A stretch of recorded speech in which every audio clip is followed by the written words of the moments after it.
Vlastne to bol pre nás dôležitý zápas pred tým pohárovým a pred Slovanom. Sme chceli vyhrať, aby sme sa dotiahli vlastne na tých 4 najlepšie mužstva a sa nám to podarilo. Ako si videl tú tvoju gólovú situáciu? Ja som si myslel, že to už Martin Hruška sám riešiť, ale nakoniec som prihral mne, vlastne on mal na tom najväčšiu zásluhu, tak na tých 90% som to nemohol zahodiť. No. Asi si musel dať veľký pozor na to, aby si už v takej šanci nebol vo vsade napríklad. No jasne, ja som viac menej ani nečakal, že Martin mi bude dávať, ja sa rozhodol, bol som tam, tak ja som to už len dočíkol do prázdnej brány. Bolo vidno, že ten gól ťa poriadne naštartoval, potom si tam makal, tam po krajoch ti to dnes išlo.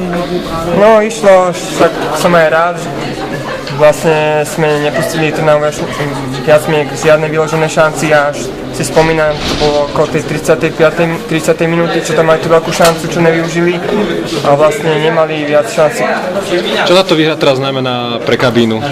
Máte pre sebou ešte dva extrémne ťažké zápasy. Nakopne vás to? Bude to určite lepšie hrať, že? Jasne, v kabíne bude určite pohoda, ako aj bola pred reprezentačnou prestávkou.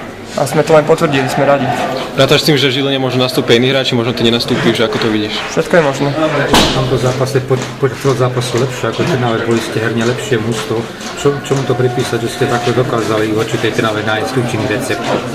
Vlastne my hráme stále ten náš systém, že na jeden dotyk, že lopta chodí, my sme v pohybe a nám sa to vlastne tentokrát darilo.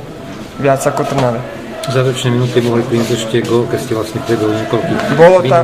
Boli tam 3 šance behom 1 minúty a keby sme to dali, tak je to určite krajší výsledok, ale aj chvála Bohu za tých 1-0.